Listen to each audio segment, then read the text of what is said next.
Welcome to Juicing Science Today we're looking at blenders versus juicers and green juice versus green smoothies. to see which one delivers the most vitamins and minerals from fruits and vegetables. So is there really a big difference between a green juice from a juicer and a green smoothie from a blender? Well, yes, there is, and today we're going to find out exactly how much. Let's take a quick look at the prevailing theories.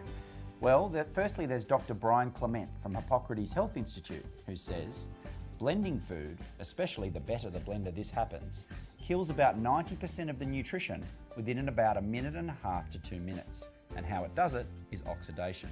We commissioned laboratory tests to be conducted by the Australian Government National Measurement Institute, and we spoke to some leading doctors and nutritionists as well to try and find out the answers.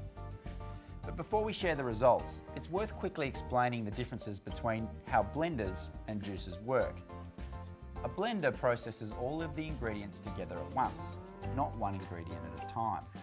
At the same time, it mixes water or ice together with the ingredients, as well as lots and lots of air. What you end up with is an aerated, almost creamy, thick, fibrous drink with a similar texture to, say, a milkshake. And in a high-speed commercial blender, it's possible to make a green smoothie with no noticeable lumps in as little as a minute. And this is very, very different from the way a juicer works. A juicer breaks the fruit or vegetables up into small pieces in one movement. One small piece of food at a time, then pushes these small pieces against a filter to separate the juice from the pulp, which is spun into a separate container. Because the pulp has been separated, the juice is much thinner and less fibrous than the smoothie.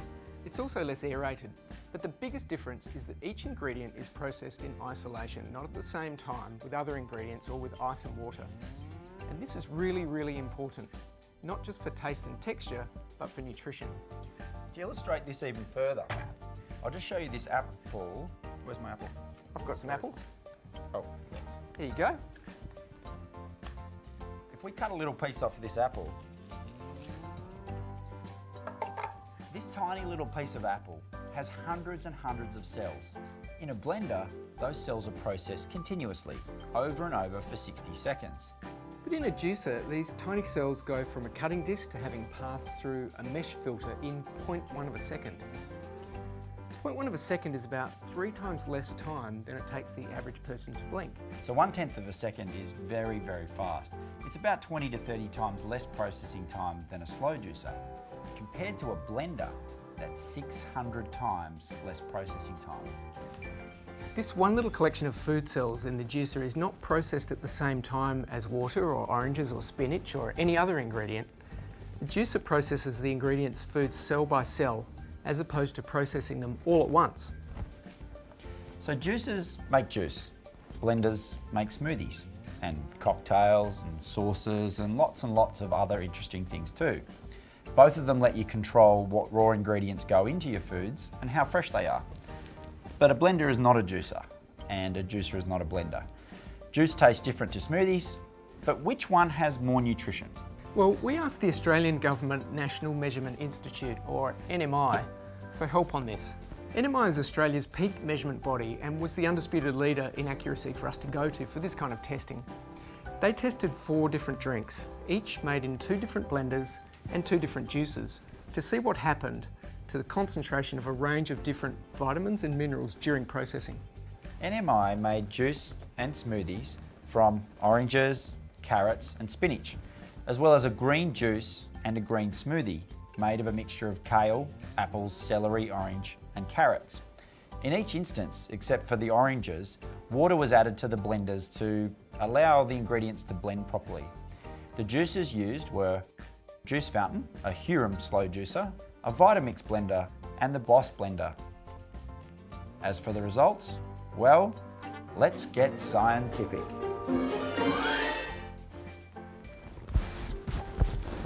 So, Professor Richard, what did the test show? Well, Scott, I'm glad you asked.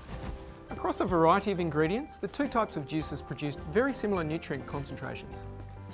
But except for oranges, the blenders showed significant differences in the vitamin C content, as well as some other vitamins and minerals. Here's what happened.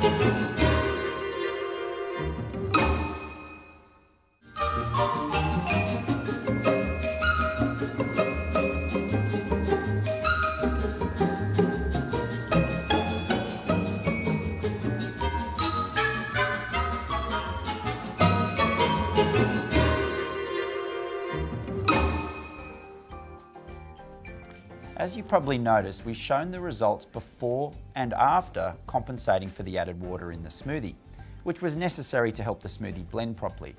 But even after adjusting for the impact of the added water, the green juice still had 90% higher concentrations of vitamin C, 36% higher alpha-carotene, 64% higher beta-carotene, and 21% higher potassium levels than the green smoothie. What was also interesting is that calcium behaved differently. Even though the total calcium yields were low from both systems, the blender produced more calcium in every test. The most interesting result for us was how much greater the variations were in leafy greens, which are so much more nutritious, and when mixing multiple ingredients together, as in the case of the green juice and the green smoothie. I mean, we all know the adage that an apple a day keeps the doctor away. Well, if you eat them, that is. But let's compare this apple to leafy greens like spinach from a vitamin and mineral perspective. Well, weight for weight, the leafy greens have more than 4 times the vitamin B1, B6 and phosphorus, more than 5 times the vitamin C, B2, B3 and potassium, more than 10 times the vitamin E, protein and zinc, more than 15 times the magnesium, iron and manganese, more than 60 times the folate and, believe it or not, more than 200 times the vitamin K and beta-carotene.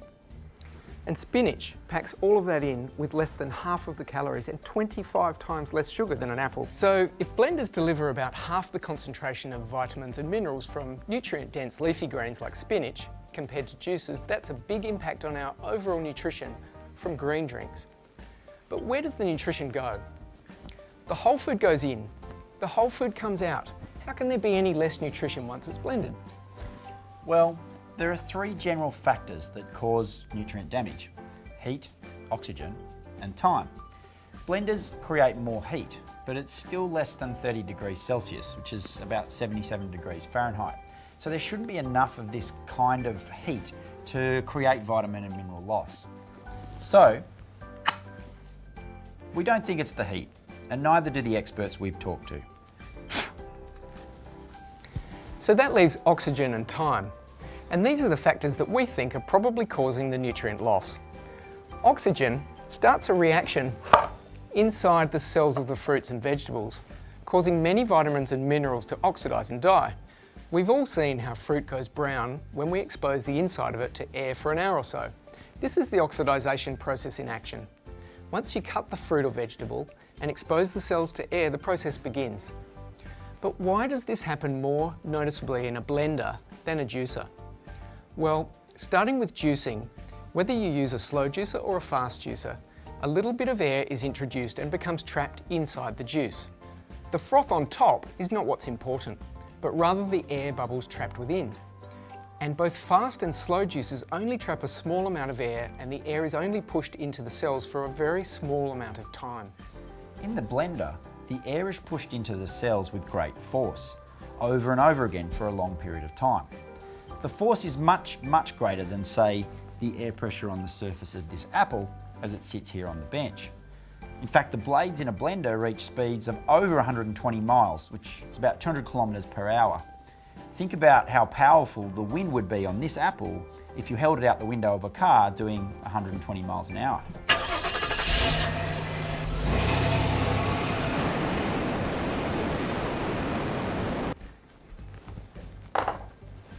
Ah, you're back. How'd you go?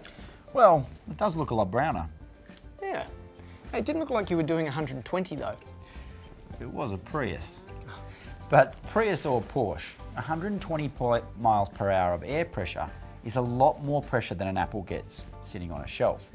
And in a blender, this force is delivered over and over and over again for about a minute, not just to a few food cells on the surface of the apple, but to virtually all the food cells in the food at once. And this air hitting the cells for this much longer period of time than in a juicer seems to do damage, even in as little as a minute, to many of the vitamins and minerals in the food. So does this make blenders unhealthy? No siree. You still retain about half the key vitamins and minerals from leafy greens, and blending makes it easier to mix in lots of different ingredients than juices, all of which you get to pick yourself instead of relying on brands at the grocery store to do that for you. And there's also the fibre. While most green juice ingredients like kale, spinach, celery and apples are quite low in fibre, blending still captures all of it. And it also allows you to mix in high fibre ingredients like nuts, seeds and raspberries, making blenders a great way to increase your fibre intake. In our view, it's hard for a modern home to survive without a decent blender. But a blender is not a juicer. If you're looking to maximise your family's health and vitality, to increase your life expectancy and to reduce your disease risk, juicing is the way to go. And you definitely need a juicer too. One big glass of green juice for everyone in the house every day is our recommendation to maximise health and well-being. We hope that was helpful for you, and we'll see you next time. Cheers.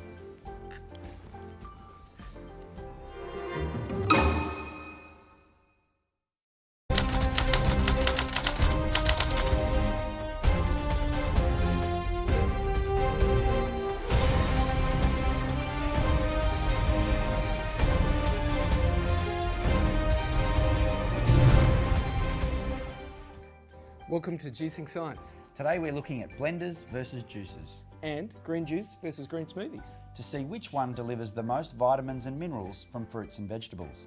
So is there really a big difference between a green juice from a juicer and a green smoothie from a blender? Well, yes, there is, and today we're going to find out exactly how much. Let's take a quick look at the prevailing theories. Well, firstly there's Dr. Brian Clement from Hippocrates Health Institute who says, blending food, especially the better the blender this happens, kills about 90% of the nutrition within about 1.5 minutes to 2 minutes. And how it does it is oxidation. We commissioned laboratory tests to be conducted by the Australian Government National Measurement Institute, and we spoke to some leading doctors and nutritionists as well to try and find out the answers. But before we share the results, it's worth quickly explaining the differences between how blenders